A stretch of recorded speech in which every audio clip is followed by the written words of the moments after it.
Welcome back to Vintage King Motorsports. Today we've got a real treat for you folks, a 1978 Yamaha XS750 Special. This is a 1978 Yamaha XS750 Special. Charlie, come on over. It had been parked for 39 years. 39 years? Yes.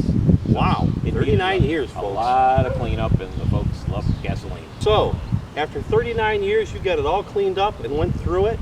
And how does it run now? It runs good now. Well, what do you say we take it for a rip? Yeah. All right.